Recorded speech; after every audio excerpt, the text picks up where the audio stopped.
सतनाम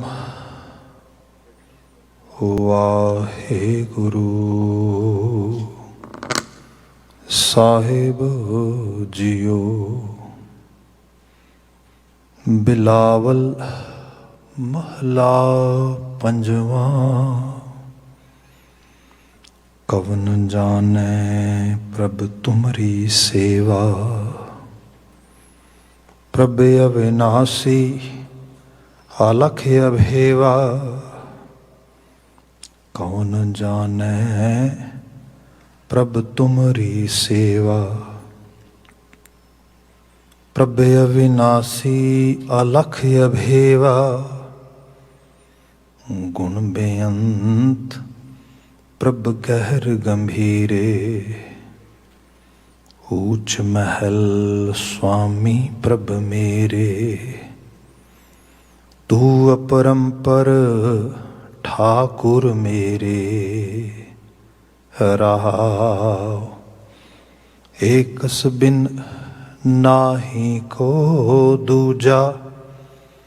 तुम ही जानो अपनी पूजा। आपो कछु न होवत भाई। जिस प्रभ देवै सो नाम पाई। कहो नानक जो जन प्रभ भाया। गुण निधान प्रभ तिन्हि पाया। कहो नानक जो जन प्रभ भाया। गुण निधान प्रभ तिन्हि पाया। वाहिगुरु जी का खालसा वाहिगुरु जी की फतेह। जुगो जुगो अटल धन धन गुरु ग्रंथ साहिब जी। गुरु पातशाह जी दी अपार बख्शिश टलदी शाम संगत दीआं कड़ियां असीं प्राप्त कीतियां ने। महाराज जी दी पवित्र पावन रचना जो असीं विचार रहे हाँ, ये बिलावल राग विचों है। गुरु अर्जन साहब द्वारा उचारण किए गए चौपदियां दे बचन ने। अगलेरा शब्द आपने सरवण किया है। विचार का आगाज रहाओ दे बंद तो कर रहे हाँ। गुरुदेव जिक्र करते ने गुण बेअंत प्रभ गहर गंभीरे। ऊंच महल स्वामी प्रभ मेरे। तू अपरंपर ठाकुर मेरे। रहाओ गुण बेअंत प्रभ गहर गंभीरे। इस तरह है कि बाणी मनुखी सुभाव मनुखी फितरत नूं बड़े मतलब मार्मिक ते बड़े तरतीबवार, जिन्हों कह लो कि in very brief and detailed both way Guru Maharaj की बाणी सानू ये सब साडे सुभावक तौर पर कमियां खामियां गुण सब चीज़ों को एक्सप्लेन कर दी। फिर मनुख ने भी गाइड कर दी कि असल च तेरे करण गोचरे की है। तो करण गोचरे का मतलब मन की दुनिया दे ख्यालों की दुनिया विचारां ते विचारां दे वहा दे विच इत्थे बात हो रही है। आपां देखिए बंदा बाहरली दुनिया जो असीं वेखदे हाँ अपने तो साडे अंदर कुदरत ने एक तरीके की नुकते निगाह पाई है, जिन्हों असीं करो कि एनालिटिक पॉइंट ऑफ व्यू। असीं हर चीज़ नूं जज करते हैं।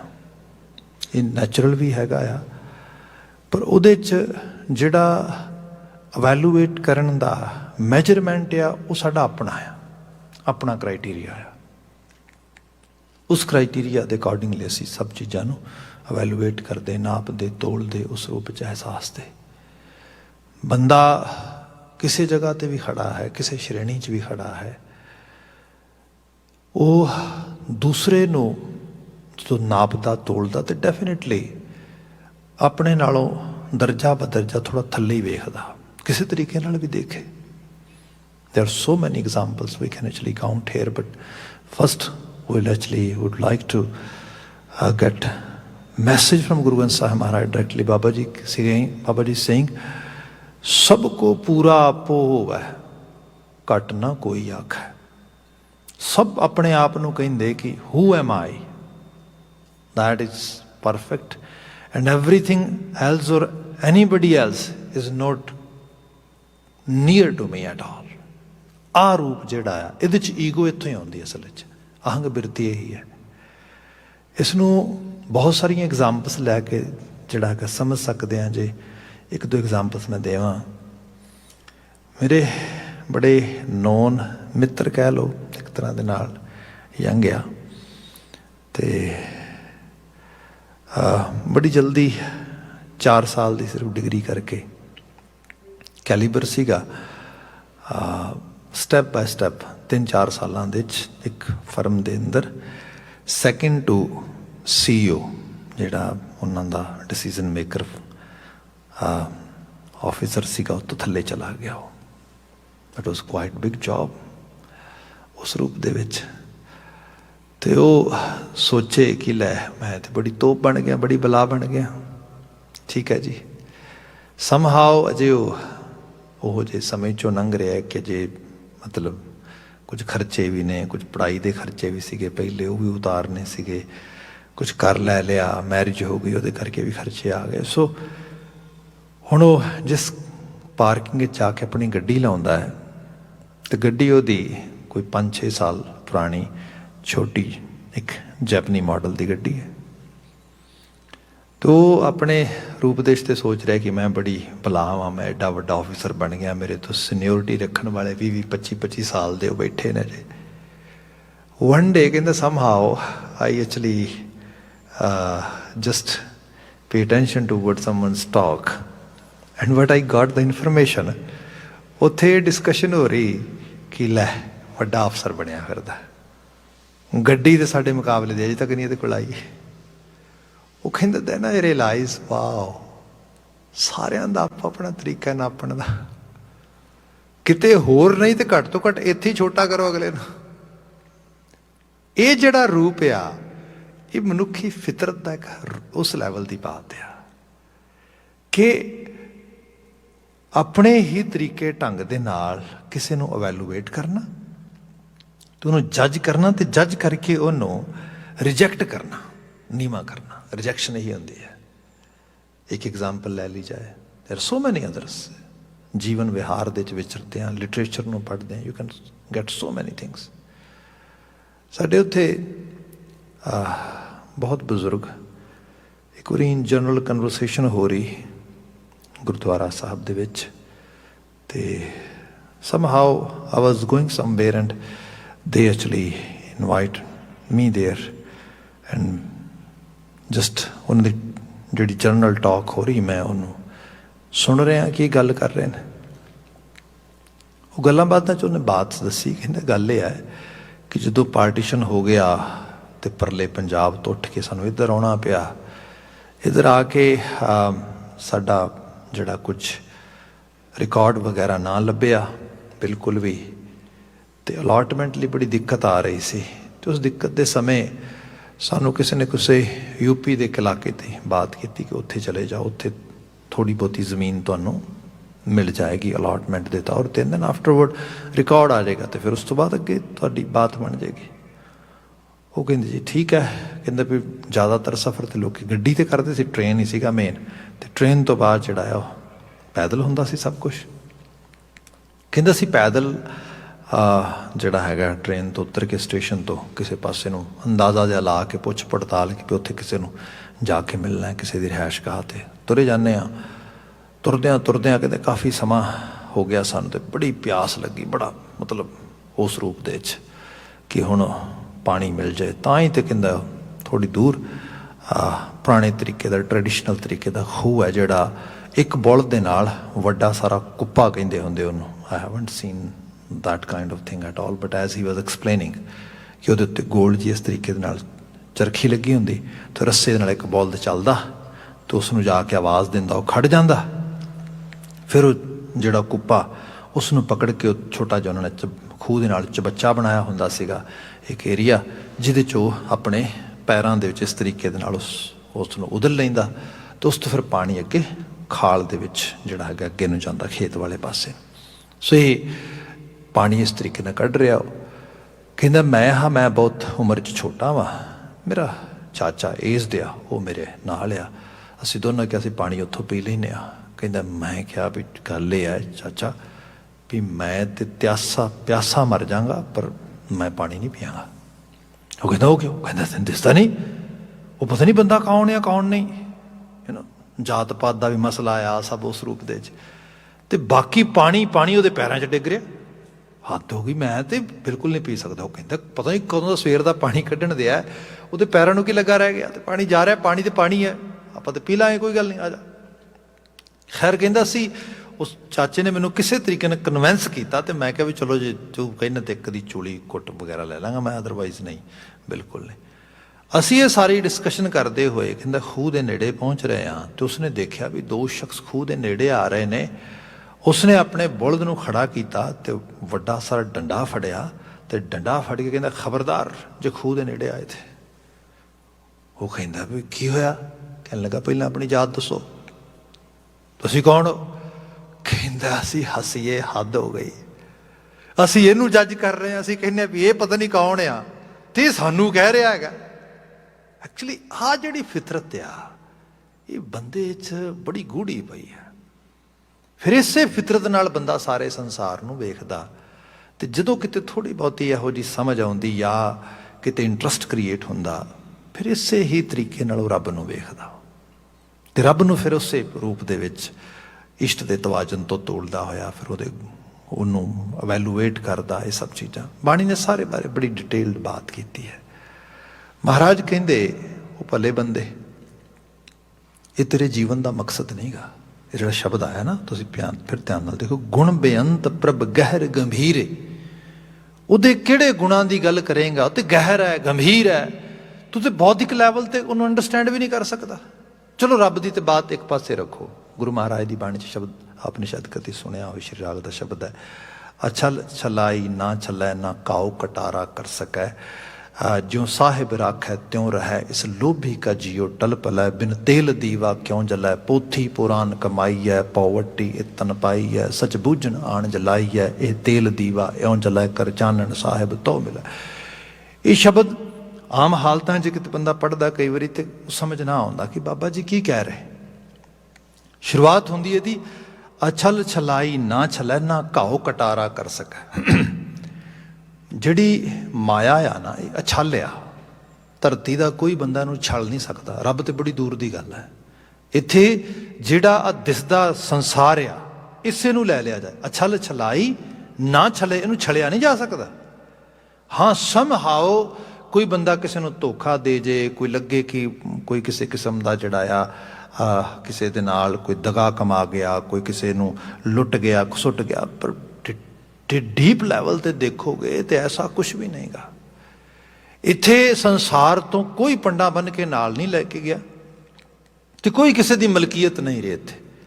तो जे होर तरीके नाल देखांगे तो सब दे इत्थे जिहड़े हिसाब किताब करतारी कुदरत ऐन बिल्कुल पद्धरे कर देंदी है। ये भी सच्चाई है। मैनूं याद आ, मैं न्यूजीलैंड सीगा बहुत साल पहलां दी गल आ, ते जिवें इत्थे रीसेंटली जिहड़ा साडा प्रीमियर है डग फोर्ड, इसने गल की कि we need actually hard working immigrants not who are collecting the dole. ये लफ्ज़ आपने सुनिया होएगा, उत्ते बड़ी गल हो रही सी। डोल कलैक्शन होंदी है कि जिहड़ी गवर्नमेंट तो बैनीफिट्स लैने ते कम ना करना।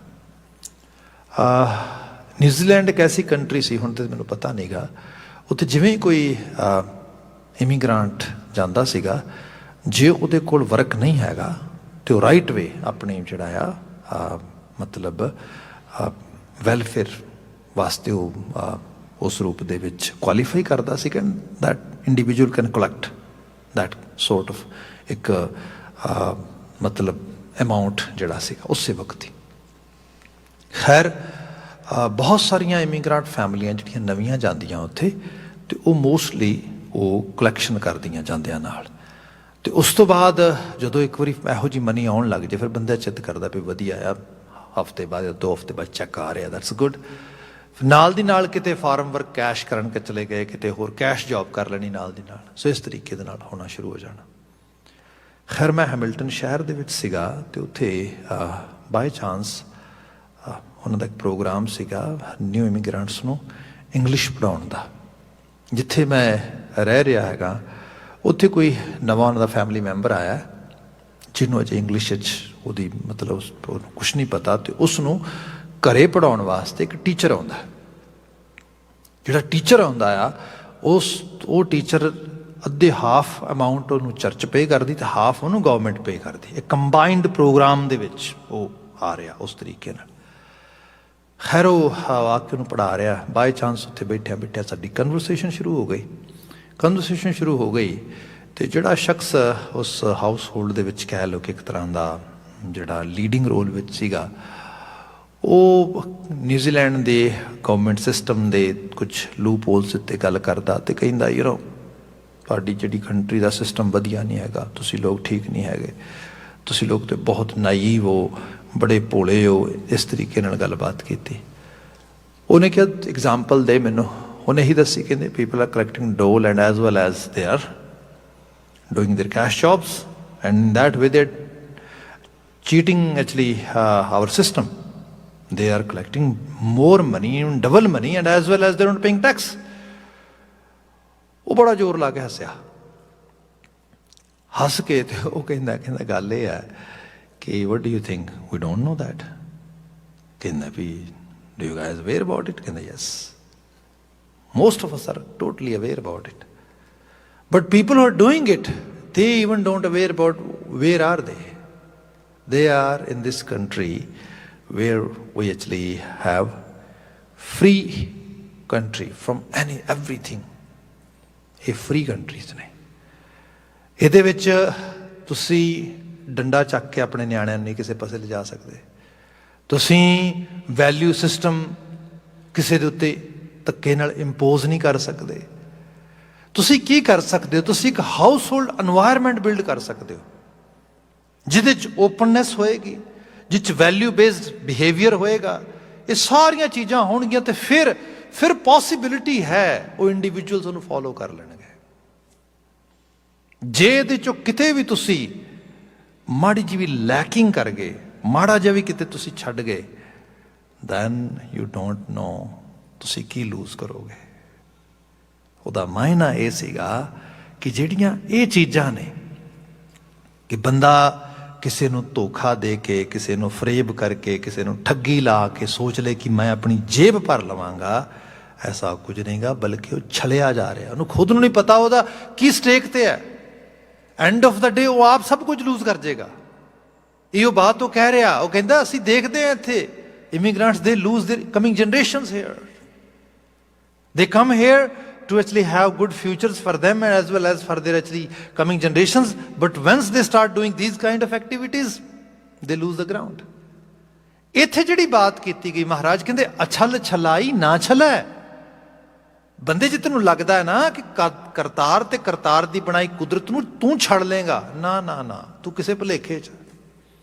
ਉਹ ਕਦੇ ਨਹੀਂ ਹੋ ਸਕਦਾ। ਤੇ ਕੱਲਾ ਇਹ ਨਹੀਂਗਾ ਅਛਲ ਛਲਾਈ ਨਾ ਛਲੈ, ਨਾ ਘਾਓ ਕਟਾਰਾ ਕਰ ਸਕੈ। ਤੇਰੇ ਕੋਲ ਕੋਈ ਕਟਾਰ, ਸ਼ਮਸ਼ੀਰ ਤੇ ਤੇਜ ਘਾਵ ਹਥਿਆਰ ਨਹੀਂਗਾ। ਤੂੰ ਇਸ ਤਰੀਕੇ ਨਾਲ ਕੋਈ ਸੰਸਾਰੀ ਦੁਨੀਆ ਦੀ ਇਸ ਮਾਇਆਵੀ ਸੰਸਾਰ ਵਿੱਚ ਆਪਣਾ ਹਿੱਸਾ ਵੱਢ ਕੇ ਲੈ ਜਾਏਗਾ ਨਾ। ਇਹ ਐਜ਼ ਇਟ ਇਜ਼ ਹੀ ਪਿਆ ਆ। ਇੱਥੇ ਜਿਤ ਆਸਨ ਹਮ ਬੈਠੇ ਕਿਤੇ ਬੈਸ ਗਏ। ਇੱਥੇ ਨਾ ਹੀ ਬਦਲਦੇ ਨੇ। ਇੱਥੇ ਥੋੜ੍ਹਾ ਬਹੁਤਾ ਜਿਹੜਾ ਹੈਗਾ ਬੰਦੇ ਨੂੰ ਲੱਗਦਾ ਕਿ ਮੈਂ ਪਤਾ ਨਹੀਂ ਮੈਂ ਮਾਲਕ ਹਾਂ ਅਤੇ ਮੈਂ ਇੱਥੇ ਇਹ ਸਭ ਕੁਛ, ਨਾ, ਇੱਥੇ ਬਸ ਕਰਤਾਰੀ ਕੁਦਰਤ ਹੈ। ਇਹ ਕਿੱਥੇ ਤੂੰ ਕਰ ਸਕਦਾ ਕਿਸੇ ਚੀਜ਼ 'ਤੇ? ਨਾ ਘਾਓ ਕਟਾਰਾ ਕਰ ਸਕੈ, ਜਿਉਂ ਸਾਹਿਬ ਰੱਖ ਹੈ ਤਿਉਂ ਰਹਿ, ਇਸ ਲੋਭੀ ਕਾ ਜੀਓ ਟਲ ਪਲ ਹੈ। ਪਰ ਮੁਸ਼ਕਿਲ ਇਹ ਹੈ ਸਾਡਾ ਇਸ ਜਿਹੜਾ ਮਨੁੱਖ ਮਾਤਰ ਆ, ਇਹਦਾ ਲੋਭੀ ਜੀਓ ਇਹ ਟਲ ਪਲ ਹੈ, ਇਹ ਟਿਕਦਾ ਨਹੀਂ। ਇਹਨੂੰ ਇਹ ਪਤਾ ਹੀ ਨਹੀਂ ਲੱਗਦਾ ਜਿਉਂ ਸਾਹਿਬ ਰੱਖ ਹੈ ਤਿਉਂ ਰਹਿ। ਅਲਟੀਮੇਟਲੀ ਰਹਿਣਾ ਤੇ ਉੱਥੇ ਜਿੱਥੇ ਸਾਹਿਬ ਨੇ ਰੱਖਣਾ ਹੈਗਾ। ਤੇ ਕਿਉਂ ਫਿਰ ਤੂੰ ਇਸ ਕਿਸਮ ਦਾ ਜੀਵਨ ਅਪਣਾਉਣਾ ਆ ਜਿਹਦੇ ਵਿੱਚ ਮਾੜਾਪਨ ਹੈ, ਜਿਹਦੇ ਵਿੱਚ ਧੋਖਾ ਆਇਆ, ਜਿਹਦੇ 'ਚ ਔਗਣ ਨੇ, ਇਹ ਸਾਰੀ ਬਾਤ ਹੋ ਰਹੀ ਹੈ। ਫਿਰ ਸਾਹਿਬ ਨੇ ਅੱਗੇ ਜਾ ਕੇ ਬਾਤ ਕੀਤੀ, ਬਿਨ ਤੇਲ ਦੀਵਾ ਕਿਉਂ ਜਲਾ ਹੈ। ਦੇਖੋ ਪੰਜਾਬੀ ਜ਼ਬਾਨ ਆ, ਅਸੀਂ ਇਸ ਇਹੋ ਜਿਹੇ ਵਰਡ ਬਹੁਤ ਵਾਰੀ ਯੂਜ਼ ਕਰਦੇ ਹਾਂ, ਬੜੇ ਕੰਪਲੈਕਸ ਵੀ ਹੁੰਦੇ ਨੇ ਅਤੇ ਈਡੀਅਮਸ ਦੇ ਵਿੱਚੋਂ ਆ ਰਹੇ ਵਰਡ ਨੇ। ਜਿਵੇਂ ਸਪੋਜ਼ ਇਹ ਕਰੋ ਕਿ ਤੁਸੀਂ ਕਿਸੇ ਤੋਂ ਕੋਈ ਗਊ ਰੱਖਣਾ ਚਾਹੋ, ਤੁਸੀਂ ਕਹੋ ਮੇਰਾ ਫਲਾਣਾ ਬੰਦਾ ਕੋਈ ਕੰਮ ਕਰ ਦੇਗਾ ਆਹ ਵਾਲਾ, ਅਤੇ ਕਿਸੇ ਤੁਹਾਡੇ ਹੋਰ ਮਿੱਤਰ ਨੂੰ ਪਤਾ ਲੱਗੇ ਕਿ ਤੁਸੀਂ ਉਹਦੇ ਤੋਂ you are trying to get some sort of favour from that individual, ਅਤੇ ਉਹ ਤੁਹਾਨੂੰ ਪੰਜਾਬੀ 'ਚ ਕਹੇ ਮੈਂ ਤੈਨੂੰ ਸੱਚੀ ਦੱਸਾਂ ਜੋ ਤੂੰ ਸੋਚ ਰਿਹਾ ਐਸਾ ਕੁਛ ਨਹੀਂ ਹੋਏਗਾ, ਇਹਨਾਂ ਤਿਲਾਂ 'ਚ ਤੇਲ ਨਹੀਂ ਹੈਗੇ। What does it mean? It means ਤੇਰੀਆਂ ਐਕਸਪੈਕਟੇਸ਼ਨਸ ਮੀਟ ਨਹੀਂ ਹੋਣਗੀਆਂ, ਯੂ ਰੋਂਗ। ਸਾਹਿਬ ਕਹਿੰਦੇ ਜੇ ਜੀਵਨ ਦੇ ਵਿੱਚ ਉਹ ਤੇਲ ਹੀ ਨਾ ਹੋਇਆ, ਐਬਿਲਿਟੀ ਨਾ ਹੋਈ, ਜਿਸ ਐਬਿਲਿਟੀ ਦੇ ਨਾਲ ਤੂੰ ਆਪਣੇ ਆਪ ਨੂੰ ਇਨਲਾਈਟਡ ਕਰਨਾ, ਰੌਸ਼ਨ ਕਰਨਾ ਆ, ਤੇਰਾ ਦੀਵਾ ਨਹੀਂ ਬਲਣਾ, ਅਮੂਡ ਰਹੇਗਾ। ਇਸ ਕਰਕੇ ਦੀਵਾ ਬਾਲ, ਸੰਸਾਰ ਨੂੰ ਜੱਜ ਕਰਨਾ, ਸੰਸਾਰ ਨੂੰ ਪਰਖਣਾ, ਗੋਖਣਾ, ਪੜਤਾਲਣਾ, ਨਾਪਣਾ, ਤੋਲਣਾ ਛੱਡ ਦੇ। ਜਿਹੜਾ ਕੰਮ ਕਰਨ ਵਾਲਾ ਆ ਉਹ ਆਪਣੇ ਆਪ ਨੂੰ ਬਿਲਟ ਕਰਨ ਦਾ, ਆਪਣੀ ਅਪਲਿਫਟਿੰਗ ਕਰਨ ਦੀ ਗੱਲ ਆ। ਫਿਰ ਅੱਗੇ ਸ਼ਬਦ ਸ਼ੁਰੂ ਹੁੰਦਾ, ਪੋਥੀ ਪੁਰਾਨ ਕਮਾਈਏ, ਆਹ ਕੰਮ ਕਰ। ਪਰ ਇਹ ਹੈ ਬੰਦਾ ਪੋਥੀਆਂ ਪੜ੍ਹੇ, ਪੁਰਾਣ ਟ੍ਰੈਡੀਸ਼ਨਲ ਜਾਂ ਬੜੀਆਂ ਐਂਸ਼ੀਅੰਟ ਟਾਈਪ ਦੀਆਂ ਰਚਨਾਵਾਂ ਪੜ੍ਹੇ, ਪੁਰਾਣੀਆਂ ਤੋਂ ਪੁਰਾਣੀਆਂ, ਅਤੇ ਉਹਨਾਂ ਦੇ ਇਵਜ ਵਿੱਚ ਕਰੇ ਕਿ ਇਹ ਦੇਖੇ ਰੱਬ ਕੀ ਹੈ, ਰੱਬ ਕਦੋਂ ਬਣਿਆ, ਦੁਨੀਆ ਕਦੋਂ ਬਣੀ, ਆਪ ਇਸ ਰੂਪ ਦੇ 'ਚ ਫਲਸਫਾ ਕਹਿੰਦਾ, ਇਸ ਰੂਪ ਵਿੱਚ ਫਲਸਫਾ ਕਹਿੰਦਾ। ਮਹਾਰਾਜ ਕਹਿੰਦੇ ਜੋਬ ਨਹੀਂ ਤੇਰੀ ਜੋਬ ਇਸ ਤੋਂ ਵੱਡੀ ਹੈ। ਉਹ ਕੀ ਹੈ ਜੀ? ਕਿਆ ਪੋਥੀ ਪੁਰਾਨ ਕਮਾਈ ਹੈ, ਤੂੰ ਦੀ ਕਮਾਈ ਕਰਨੀ ਹੈ। ਕਮਾਈ ਕਰਨ ਦਾ ਮਤਲਬ ਕੀ ਹੈ? ਆਹ ਚੀਜ਼ਾਂ ਲੱਭਣੀਆਂ, ਪੌਵਰਟੀ ਇਤ ਤਨ ਪਾਈ ਹੈ, ਨਿਰਮਲ ਪਿਆਰ ਤੇ ਰੱਬ ਦੇ ਭੈ ਦੀ ਵੱਟੀ ਅੰਦਰ ਪਾਉਣੀ ਹੈ। ਤੂੰ ਉਸ ਨੂੰ ਨਹੀਂ ਨਾਪਣਾ ਤੋਲਣਾ ਕਿ ਉਹ ਰੱਬ ਕੈਸਾ ਹੈ ਕੈਸਾ ਨਹੀਂ, ਇਹ ਨਾਪਣਾ ਤੋਲਣਾ ਆ ਤੂੰ ਕਿੱਥੇ ਖੜਾ ਆ, ਤੇਰੇ ਅੰਦਰ ਭਾਵ ਕਿੰਨਾ ਆ, ਤੇਰੇ ਅੰਦਰ ਕਿਸੇ ਚੀਜ਼ ਦੇ ਬਾਬਤ ਕਿਸ ਕਿਸਮ ਦੀ ਸਮਝ ਹੈਗੀ ਹੈ। ਜਿਵੇਂ ਸਪੋਜ਼ ਕਰੋ ਜੀਵਨ ਜੀਣਾ ਆ, ਜੇ ਬੰਦਾ ਅਕਾਲ ਪੁਰਖ ਵਾਹਿਗੁਰੂ ਦੇ ਪੈ ਭਾਵ ਦੇ ਵਿੱਚ ਜੀਏ, ਅਹਿਸਾਸ ਕਰੇ ਮਾਲਕ ਅੰਗ ਸੰਗ ਹੈ, ਵੇਖ ਰਿਹਾ ਹੈ ਬੰਦੇ, ਉਸੇ ਰੂਪ ਵਿੱਚ ਜੀਣਾ ਹੈ। ਇਹ ਜਿਹੜਾ ਭਾਵ ਹੈ ਤੈਨੂੰ ਬਚਾਏਗਾ, ਤੈਨੂੰ ਉੱਚਾ ਲੈ ਜਾਏਗਾ। ਕਿਆ ਪਾਵਰਟੀ ਇਤਨ ਪਾਈ ਹੈ, ਸੱਚ ਬੂਝਣ ਆਣ ਜਲਾਈ ਹੈ, ਮੈਂ ਸੱਚ ਦੇ ਨੇੜੇ ਰਹਿਣਾ ਹੈ। ਬਾਕੀ ਰੱਬ ਤੇ ਗਹਿਰ ਗੰਭੀਰ ਹੈ, ਰੱਬ ਤੇ ਕਾਇਮ ਦਾਇਮ ਆ। ਮੇਰੇ ਕਹਿਣ ਨਾਲ ਜਾਂ ਨਾ ਕਹਿਣ ਨਾਲ ਕੋਈ ਫਰਕ ਨਹੀਂ ਪੈਂਦਾ। ਗੁਰੂ ਬਾਬਾ ਜੀ ਤੇ ਬੜੇ ਕਲੀਅਰ ਨੇ। ਮਹਾਰਾਜ ਕਹਿੰਦੇ ਚੇਤੇ ਰੱਖੀ ਗੱਲ, 100 ਗੱਲਾਂ ਦੀ ਇੱਕੋ ਗੱਲ ਹੀ, ਕਿ ਉਹ ਕਰਤਾਰੀ ਹਸਤੀ ਜਿਹੜੀ ਹੈ ਨਿਰਗੁਣ ਵੀ ਆ ਤੇ ਸਰਗੁਣ ਵੀ ਆ। ਉਹ ਨਿਰਗੁਣ ਆਪ, ਸਰਗੁਣ ਵੀ ਉਹੀ। ਕਲਾ ਧਾਰ ਜਿਨ ਸਗਲੀ ਮੋਹੀ, ਉਹ ਆਪਣੀ ਕਲਾ ਧਾਰ ਕੇ ਸਭ ਕਾਸੇ ਨੂੰ ਆਪਣੀ ਉਸ ਮੋਹ ਕੇ ਬੈਠਾ ਆ। ਤੇ ਉਸ ਰੂਪ ਨੂੰ ਤੂੰ ਨਾ ਤੇ ਕਿਤੇ ਅਵੈਲੂਏਟ ਕਰ ਪਾਏਗਾ, ਨਾ ਉਸ ਤਰੀਕੇ ਨਾਲ ਤੂੰ ਬੌਧਿਕ ਲੈਵਲ 'ਤੇ ਉਹਨੂੰ ਪ੍ਰੂਵ ਕਰ ਪਾਏਗਾ, ਸਮਝ ਪਾਏਗਾ। ਬਚਨ ਆ ਰਿਹਾ ਹੈਗਾ, ਗੁਣ ਬੇਅੰਤ ਪ੍ਰਭ ਗਹਿਰ ਗੰਭੀਰੇ, ਊਚ ਮਹਿਲ ਸੁਆਮੀ ਪ੍ਰਭ ਮੇਰੇ। ਹੀ ਮੇਰੇ ਸੁਆਮੀ, ਤੇਰੇ ਮਹਿਲ ਬੜੇ ਉੱਚੇ ਨੇ, ਮਹਿਲ ਬੜੇ ਉੱਚੇ ਨੇ। ਹੁਣ ਉੱਚੇ ਮਹਿਲ ਸਮਾਜਾਂ ਦੇ 'ਚ ਆਪ ਦੇਖੋਗੇ, ਜਿਵੇਂ 9/11 ਹੋਇਆ, 9/11 ਦੇ ਵਿੱਚ ਜਿਹੜਾ ਅਮੈਰੀਕਨ ਪ੍ਰਾਈਡ ਸੀਗਾ, ਉਹ 2 ਬਿਲਡਿੰਗਾਂ, ਟਵਿਨ ਬਿਲਡਿੰਗਸ ਸੀ ਨਾ, that was American pride, and they try to destroy American pride. ਇਸ ਰੂਪ ਦੇ ਵਿੱਚ ਬਾਤ ਹੋਈ। ਭਾਵੇਂ ਬਿਜ਼ਨਸ ਇੰਟਰਸਟ ਮਿਲਦੇ ਨੇ, ਮਤਲਬ ਜੇ ਆਪਾਂ ਸਾਊਦੀਜ਼ ਨੂੰ ਦੇਖੀਏ ਅਤੇ ਅਮੈਰੀਕਨਸ ਨੂੰ ਦੇਖੀਏ, ਸਾਊਦੀ ਫੈਮਲੀਜ਼ ਨੂੰ ਦੇਖੀਏ, ਖਾਸ ਕਰਕੇ ਜਿਹੜਾ ਇਸ ਵਕਤ ਉੱਥੇ ਪ੍ਰਿੰਸ ਉਹਨਾਂ ਦਾ ਹੈਗਾ ਆ ਸੁਲੇਮਾਨ, ਅਤੇ ਉਹ ਸਭ ਉਸ ਰੂਪ ਸਾਰੇ ਦੇ ਅੰਦਰ ਦੋਨਾਂ ਇੰਡਸਟਰੀਲਿਸਟ ਜਿਹੜੇ ਲੋਕ ਨੇ, ਵੱਡੇ ਫੈਮਲੀਜ਼, ਉਹਨਾਂ ਦੇ ਸੈਲਫ ਇੰਟਰਸਟ ਇੱਕੋ ਜਿਹੇ ਨੇ। ਪਰ ਦੇਖੋ ਕਿ ਇੱਥੇ 2 ਵੱਡੀਆਂ ਇਮਾਰਤਾਂ ਡਿੱਗੀਆਂ ਗਈਆਂ, ਉਸ ਤੋਂ ਬਾਅਦ ਬੁਰਜੇ ਖਲੀਫਾ ਬਣਿਆ, ਦੁਨੀਆ ਦੀ ਸਭ ਤੋਂ ਉੱਚੀ ਇਮਾਰਤ ਇਸ ਰੂਪ ਦੇ ਵਿੱਚ। ਇਹ ਕੀ ਹੈ?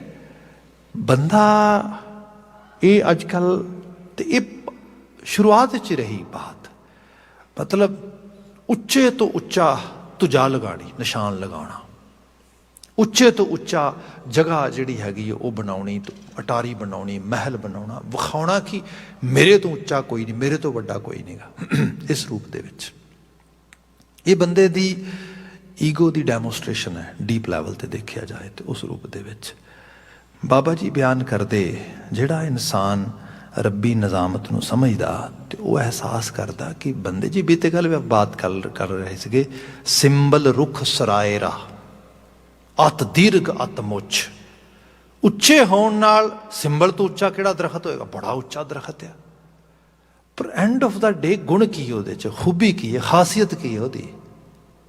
ਜੇ ਅਮਰੀਕਨ ਸੁਸਾਇਟੀ ਇਹ ਸਮਝੇ ਕਿ ਸਾਡੇ 2 ਟਵਿਨ ਟਾਵਰ ਵੱਡੇ ਹੋਣ ਦੇ ਨਾਲ ਅਸੀਂ ਵੱਡੇ ਆ ਨਾ, ਫਿਰ ਤੇ ਗੜਬੜ ਹੋ ਗਈ।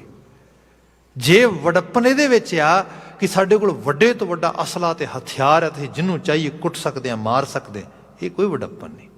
ਵਡੱਪਨ ਤੇ ਇਸ ਗੱਲ ਦੇ ਵਿੱਚ ਸੀਗਾ ਕਿ ਅਸੀਂ ਅਮਰੀਕਾ ਨੂੰ ਇੱਕ ਜਿਹੜੀ ਲਿਬਰਟੀ ਹੈ, ਜਿਹੜਾ ਲਿਬਰਲਿਜ਼ਮ ਆ, ਉਹਦੇ ਵੱਲ ਲੈ ਕੇ ਜਾਵਾਂਗੇ, ਫ੍ਰੀ ਸੁਸਾਇਟੀ ਬਣਾਵਾਂਗੇ, ਅਸੀਂ ਹਿਊਮਨ ਵੈਲਿਊ ਦੀ ਕਦਰ ਕਰਦੇ ਹਾਂ। ਇੱਥੋਂ ਵਡੱਪਨ ਆਉਂਦਾ।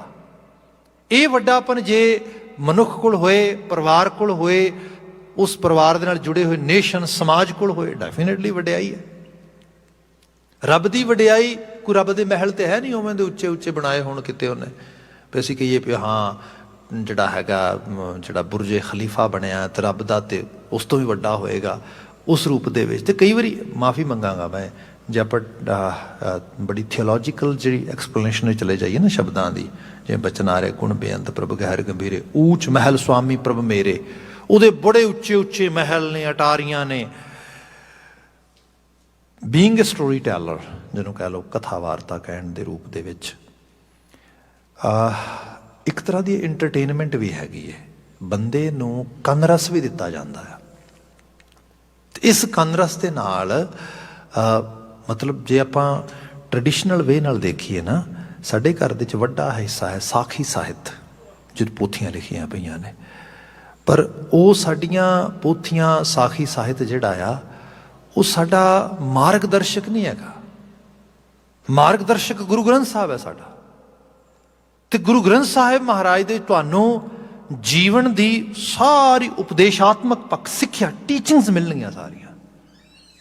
ਕੱਲੀ ਕਹਾਣੀ ਨਹੀਂ ਮਿਲੇਗੀ, ਕਹਾਵਤ ਨਹੀਂ ਮਿਲੇਗੀ। ਕਿਉਂਕਿ ਜਿਹੜੀ ਕਹਾਣੀ ਹੈ ਇਕੱਲੀ, ਤੇ ਕਹਾਣੀਆਂ ਕਹਿਣੀਆਂ, ਤੇ ਉਹ ਕਹਾਣੀਆਂ ਕਹਿਣੀਆਂ ਜਿਹੜੀਆਂ ਬੰਦੇ ਨੂੰ ਮਿਸਮਰਾਈਜ਼ ਕਰਦੇ ਨੇ, ਹਿਪਨੋਟਾਈਜ਼ ਕਰਦੇ ਨੇ। ਜਿਹੜੀਆਂ ਕਹਾਣੀਆਂ ਕਹਿੰਦਿਆਂ ਬੰਦੇ ਨੂੰ ਤੁਸੀਂ ਫੈਂਟਸੀ ਫਿਲਮਾਂ ਕੀ ਹੁੰਦੀਆਂ ਨੇ। ਸੋ ਇਸ ਰੂਪ ਦੇ ਵਿੱਚ ਵੀ ਗੱਲ ਹੋਈ ਕਿ ਜਦੋਂ ਬੰਦਿਆਂ ਨੇ ਰੱਬ ਬਾਰੇ ਗੱਲਾਂ ਕੀਤੀਆਂ, ਰੱਬ ਦੇ ਉਸ ਮਹਿਲਾਂ ਬਾਰੇ ਗੱਲਾਂ ਕੀਤੀਆਂ, ਤੇ ਤੁਸੀਂ, ਮੈਂ ਤੇ ਕਈ ਵਾਰੀ ਬੜੇ ਬੜੇ ਸਕਾਲਰ ਬੰਦੇ ਸੁਣਦਾ, ਤੇ ਉਹ ਜਦੋਂ ਬਿਆਨ ਕਰਦੇ ਕਹਿੰਦੇ ਵੀ ਆਓ ਤੁਹਾਨੂੰ ਸਵਰਗ ਵਿਖਾਉਂਦੇ ਹਾਂ, ਸਵਰਗ ਕਿਵੇਂ ਦਾ ਹੈਗਾ। ਬਹੁਤ ਵੱਡੀਆਂ ਵੱਡੀਆਂ ਦੀਵਾਰਾਂ ਨੇ, ਉਹਨਾਂ ਦੀਵਾਰਾਂ ਦੇ ਬਾਹਰ ਵੱਡੇ ਵੱਡੇ ਰੋਸ਼ਨਦਾਨ ਲੱਗੇ ਨੇ, ਉਹਨਾਂ ਰੋਸ਼ਨਦਾਨਾਂ ਦੇ ਵਿੱਚੋਂ ਅੰਦਰ ਥੁਰ ਰਹੇ ਲੋਕਾਂ ਦੇ ਪਰਛਾਵੇਂ ਆਉਂਦੇ, ਬੰਦਾ ਮਿਸਮਰਾਈਜ਼ ਹੋ ਜਾਂਦਾ, ਕਿਆ ਕਮਾਲ ਹੈ।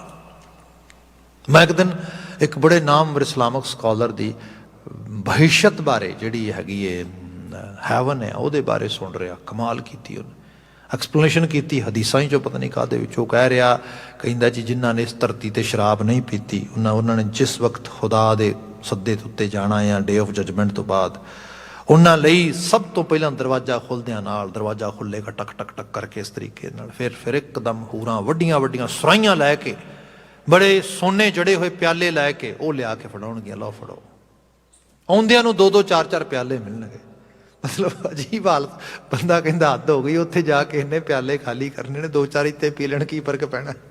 ਪਰ ਉਹ ਸਾਰੀ ਡਿਸਕ੍ਰਿਪਸ਼ਨ ਐਗਜ਼ੈਕਟਲੀ ਸਾਡੇ ਘਰ ਵਿੱਚ ਵੀ ਹੈ। ਜਿਨ੍ਹਾਂ ਨੇ ਬੜੇ ਕਿਹਾ ਵੀ ਰੱਬ ਦੇ ਮਹਿਲ ਐਵੇਂ ਦੇ, ਰੱਬ ਦੇ ਮਕਾਨ ਐਵੇਂ ਦੇ, ਇਹ ਉਹਦੀ ਗੱਲ ਨਹੀਂ ਗਈ।